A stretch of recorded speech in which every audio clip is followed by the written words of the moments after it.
The Galactic Council's Great Hall had never known a tension like this. Its vast circular chamber stretched over kilometers, its walls lined with crystal panels that refracted light into impossible colors. Hundreds of alien delegates occupied their assigned stations, but no one spoke. The usual hum of debate, negotiation, and ceremonial greetings had vanished entirely, replaced by the weight of impending disaster. Massive projection screens floated in the air, suspended by invisible energy fields, showing the destruction of entire star systems over and over. Each frame was a frozen moment of horror. Planets shattered by enormous energy discharges, cities reduced to molten metal, billions of lives extinguished in the blink of an eye. Admiral Kexnash of the Altarian Federation, a towering being with cerulean skin and elongated limbs, rose from his seat, slamming his metallic forearm into the polished speaking podium. The room shook with the resonance of his authority. "These invaders have come from beyond our galaxy," he announced, his voice vibrating through the hall like a living storm. 3 star systems are already gone. Our fleets cannot harm them. Our weapons fail against their ships, which defy every law of physics known to us. Panic spread through the delegates like wildfire. Some beings screamed in fear, others shouted in frustration, and still others wept silently, unable to process the scale of the threat. The peaceful outer worlds, home to trillions of beings who had never touched a weapon, were now unprotected. From the highest dais, Grand Admiral Vexar of the Zaphiran Empire rose with the deliberate grace that had earned him centuries of respect. His frame was tall and skeletal, a living shadow stretched across the other delegates. Zaphirians were legendary warriors, their warships masterpieces of engineering that combined beauty with annihilation. The silence in the chamber snapped as Vexar's voice cut through the noise. "Fear will not save your worlds," he said, each syllable crisp and commanding. "The Zaphiran Empire will lead a combined fleet. Our quantum shields and plasma lances are unmatched. Together, with allied civilizations, we can contain this threat before it reaches the core worlds." Relief swept across some delegates. The Zaphiran warships were works of art, smooth, sleek hulls that glowed with pure energy, capable of slicing asteroids like knives through butter, armed with weapons that could destroy moons, and shields that could shrug off planetary bombardments. The crystalline representative of the collective, a being formed entirely of living glass, chimed in, its voice resonating like a bell. "The collective will contribute. Our energy phase lances will integrate seamlessly with your plasma systems. One by one, the galaxy's greatest military powers pledged their support. The Mechanoid Union offered their autonomous, self-repairing warships. The Voidwalkers promised stealth vessels that could blink in and out of space. The Solar Lords volunteered weapons powered by captured stellar energy. The combined fleet, when assembled, would dwarf anything the galaxy had ever seen. Yet in the corner of the hall, Earth's representative, Ambassador Sarah Chen, sat quietly. Middle-aged, gray-haired, her eyes weary but sharp, she looked as if she were observing a children's game. Humans had been dismissed for centuries, considered a backwater civilization with outdated technology. Vexar noticed her. A cruel smile formed on his thin lips. "Ambassador Chen," he said, dripping with mock courtesy, "surely Earth will contribute. Perhaps your quaint metal vessels could assist our combined fleet." Laughter erupted. Humans' ships were considered antiques, heavy, block-like, chemical-propelled rockets with turrets and engines that sputtered flames, utterly incapable of standing against elegant energy weapons. Sarah Chen rose slowly, her posture calm, commanding respect even from the snickering delegates. "Earth will defend its territory. Our fleet is in position." The hall erupted in louder laughter. Vexar's voice dripped with derision. "Your fleet? Those archaic relics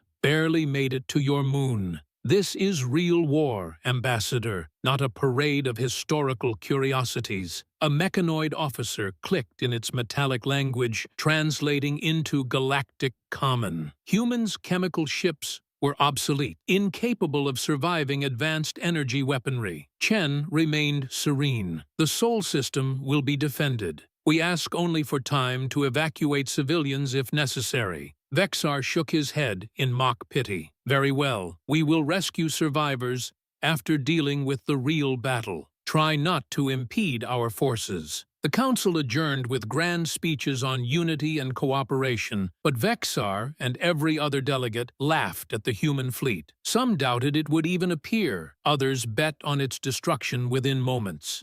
Chen, however, walked alone to her transport ship. She opened a secure channel to Earth. Council command: this is Ambassador Chen. The fleet will arrive in 48 hours. Home fleet status: the response was calm and professional. All ships in position, Ambassador. Crews ready. She smiled subtly. Time to remind the galaxy why humans don't build pretty ships. In the Sol system, Captain Elena Rodriguez stood on the bridge of the UES Indomitable, staring out through thick armored windows at the human formation spread across space. Each ship was massive, scarred, and covered in turrets, antennae, and patchwork repairs. The Indomitable itself was over 60 years old, its hull bearing marks from countless battles. Engines burned bright, old fusion cores flaring like molten stars. Its guns were massive, ungainly cylinders, relics to alien eyes. But Rodriguez knew every bolt and wire.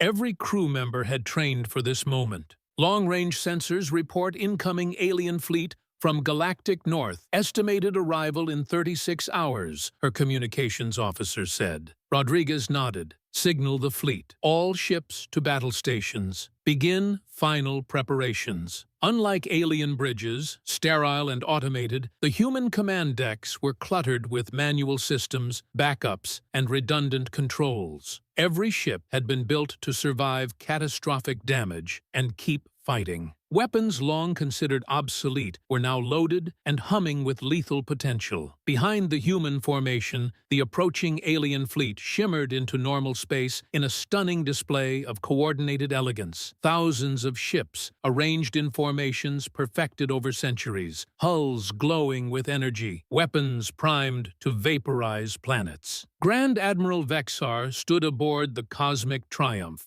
a masterpiece of Zaffiran design resembling a bird of prey sculpted from living energy. His 4 eyes scanned the sensors as a young silver-skinned officer reported. Sir, the human defensive fleet is positioned around Mars. Images show 70 ships, block-like, antiquated, barely moving. Energy output minimal. The hall erupted in laughter aboard his flagship. Vexar allowed himself a cruel grin. Establish communication. Let us see how these primitives greet the galaxy's mightiest fleet. The broadcast went out. Vexar's voice, smooth and mocking, echoed across the vacuum. Humans, surrender. Safe evacuation assured. Minimal casualties, a chance to survive. Silence answered him for a moment. Then Rodriguez's voice came through, calm, measured, unnervingly confident. Unknown fleet, this is Captain Elena Rodriguez of the UES Indomitable Sol Defense Force. You will not enter this system. Withdraw immediately. The alien bridge erupted in disbelief and derision. Vexar leaned forward. Captain, you are outmatched, outgunned. Our fleet represents 50 civilizations, weapons that can destroy moons. You cannot stand against us. Surrender. Another pause. Rodriguez's voice remained steady. Negative. Human territory is defended by human crews. Any passage will be contested. The alien laughter faltered, replaced by uncertainty. Tactical reports confirmed it. The humans' ships had no energy shields, relied on kinetic projectiles, yet their readings indicated an unexplained energy buildup. When the alien barrage arrived, a storm of plasma, quantum lances, and starfire, the human vessels remained unscathed. The hulls absorbed energy, channeled it into power systems, and became stronger with every strike. Hidden metamaterial grids converted enemy energy into fuel for the ship's engines and weapons. Rodriguez calmly read her energy output monitors, noting the increasing efficiency of her fleet. Vexar ordered another salvo. Maximum fire. Concentrate on the lead vessel. Again, the human flagship endured. Then, impossibly, the Indomitable surged forward, engines flaring with impossible acceleration, closing the distance with terrifying speed. The aliens, built for long-range elegance, were unprepared for brutal, close-quarters combat. Human ships had been forged for survival and lethality, for fighting other humans, and every weapon, turret, and missile reflected centuries of tested combat doctrine. The first human strike was catastrophic. Railguns sent tungsten rods at 15% the speed of light through alien shields as if they were air. Missiles twisted around energy defenses, guided by AI algorithms that anticipated evasion tactics. Nuclear warheads detonated precisely, slicing elegant alien vessels into molten debris. Energy shields that had shrugged off planet-destroying beams were meaningless against solid projectiles moving at relativistic speeds. Entire squadrons vanished in minutes. The human fleet advanced methodically, relentlessly, their old, ugly ships surging forward like predators among prey. Close-quarter engagements were equally brutal.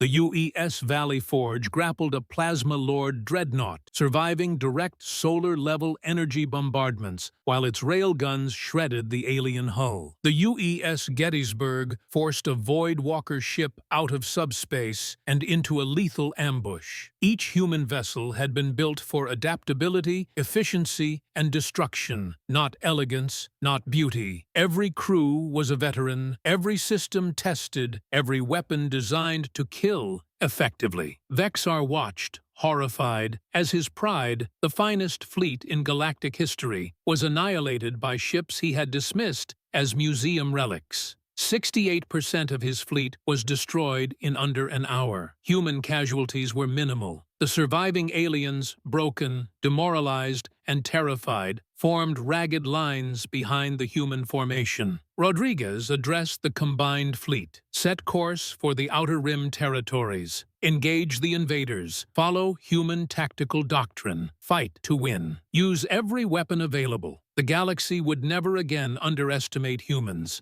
Their technology, their strategy, their brutal practicality had been revealed in full. Ugly, scarred, and seemingly primitive, the human ships were legends in motion, demonstrating that the deadliest fleets were not the ones that looked the most impressive, but the ones built for survival and victory in the unrelenting crucible of real war. Beyond the known galaxy, the invaders observed, recalculating, analyzing. Humanity was not weak, not primitive, not easily dismissed. Humanity was lethal, professional, and terrifyingly effective. The next battles would be fought on human terms. The galaxy had been warned.